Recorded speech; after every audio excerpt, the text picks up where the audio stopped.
I'm Shenaz Mahomed, and I'm a Pretoria-based artist who works predominantly in hand paper cut. I'm currently doing my master's at the University of Pretoria and part-time curating at Freed Contemporary.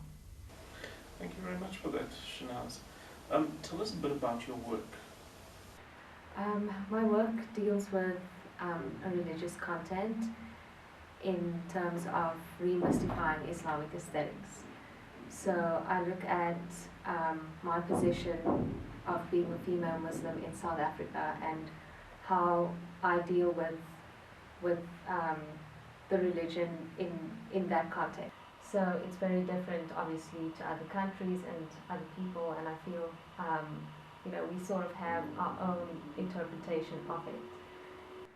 So I question what I deal with on a daily basis and what it means to me, and so it's sort of just questioning and understanding what I do, why I do it, and then also just finding out for myself, sort of figuring out the method to the madness of it. And I think that's what my work deals with, and also the sort of restraints and boundaries that are placed on Muslim artists specifically. But being in my context, it's obviously not as severe. So it's just dealing with finding that balance and how do I deal with my restraints and the boundaries that I have within a South African context. Okay. Now, you talk about remystifying. Yes. Now, from a global perspective, I think Islam is already quite mystified and misunderstood, very misunderstood. What do you mean by remystify? With that, I look at more of how I interpret the religion itself, or how I see it. Because for me, working within that context, I see it more as a lifestyle than a religion. So it heavily informs everything that I do, whether it's in art or just socially, or it's in that type of context. So by remystifying it, I think I'm bringing my own sort of or reimagining my own interpretations of the religion into my artwork. So making it sort of, I don't know, how would you say, my own little secrets or my own little things into these works or into what I do. So in that sense, I'm remystifying what it means to me or what it means to viewers, but in my own interpretation of it. Okay, now you work predominantly in photography. Would that be correct?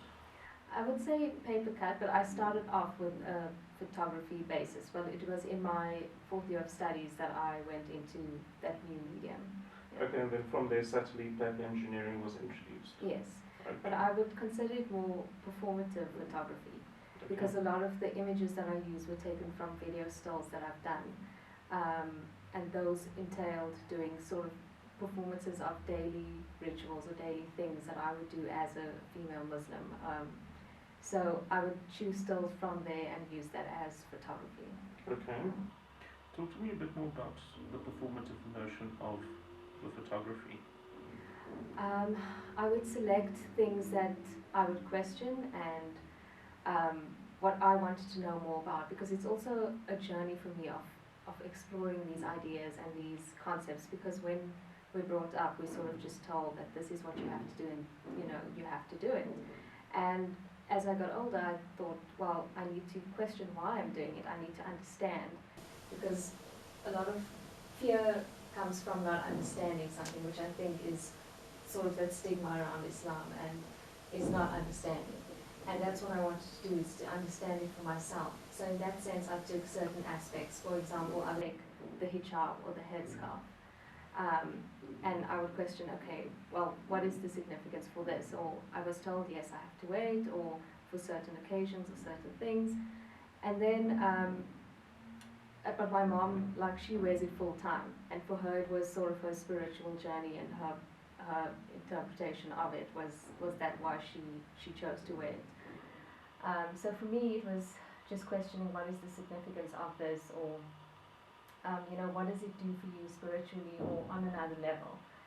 So I would take that, and in my performative process was just layer it onto myself. So that was the one aspect that I did, was just layering the hijab on, because there's such like heavy stereotypes that come with this veiled figure in black, and so when I choose to do this performative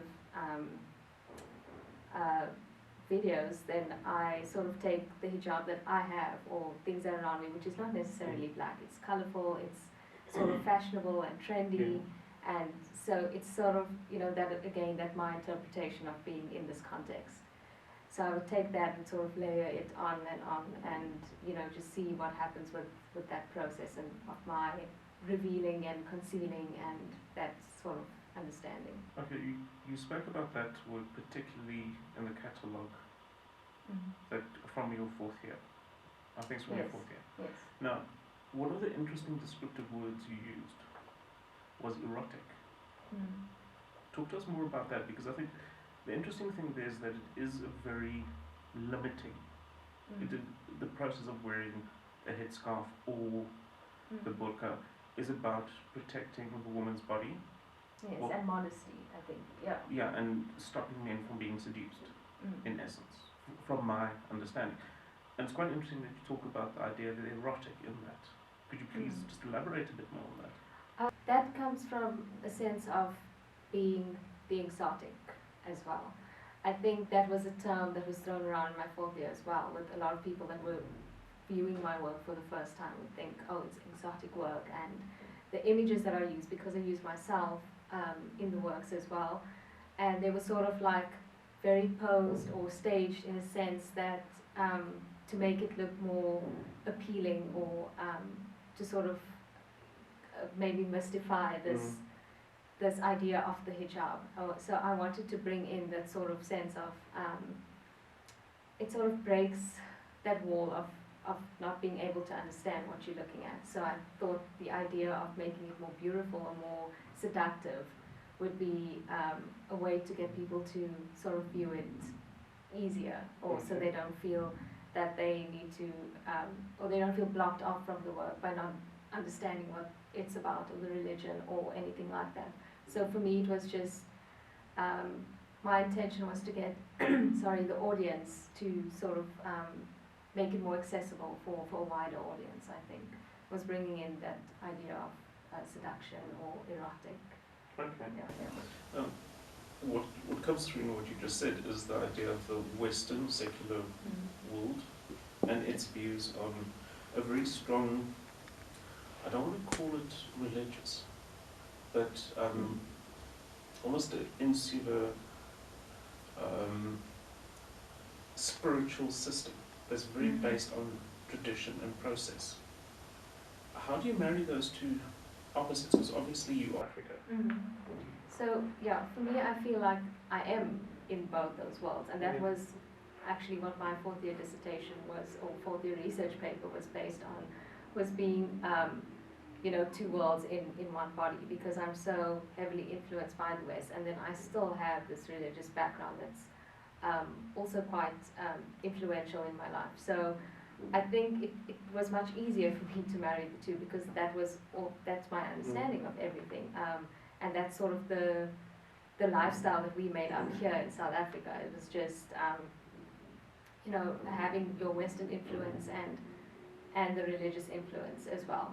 So I think it was much easier for me to sort of, I would say, integrate those two boundaries. And it was never something that I thought of, or something that was a problem for me. Yeah. Now, obviously, when you're at home, when you're in your community, you are a full Muslim girl in contemporary society. How does the community react to you being an artist? Because in Islam there are certain restrictions in the idea of representation.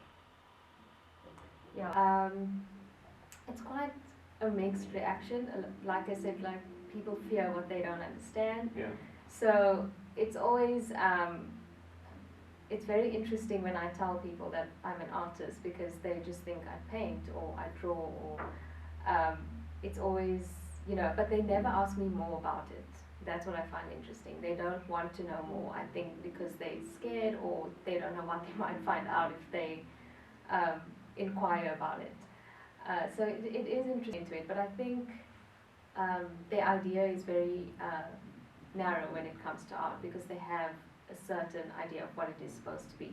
And I think that's where my Islamic aesthetics come into my work with the patterning, is to sort of make it accessible to them, because if they see something relatable and something familiar, they might inquire more about it or want to know, well, you know, why is it stripped of its color, or you know, what I know this pattern, or I know this image, and that's what's interesting. But I always find it so funny with trying to do figures and abstraction, or that sort of merge in my work, because as long as I use the figure in my work, I can never hang it up in my own house. I can't hang it up in my parents' house.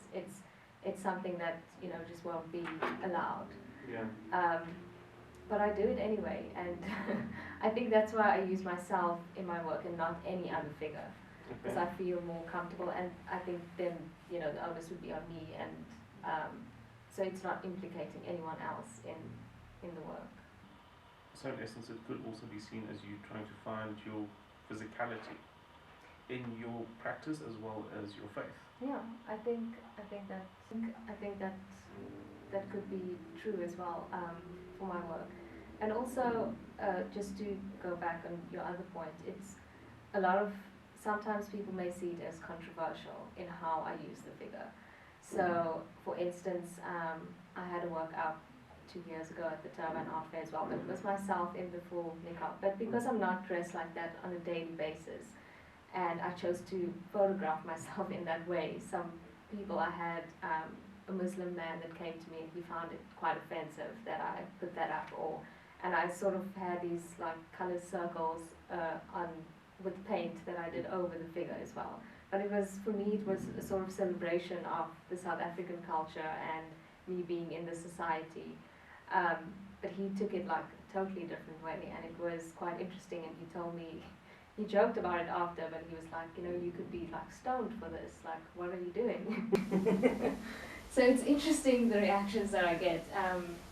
I think now with the younger generation, they're like, no, it's cool because, I mean, everyone takes selfies and we all take photos, so it's not that much of an issue.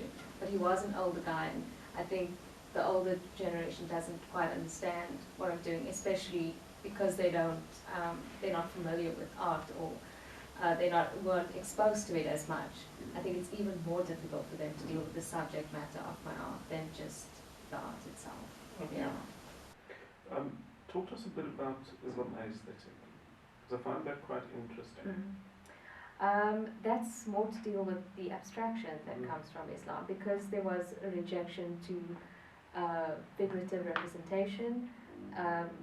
Abstraction was the more lean towards form of art, and it actually came from craftsmen or artisans that started off doing decorative illustrations in mosques or certain architecture, because, you know, that they tried to beautify the place.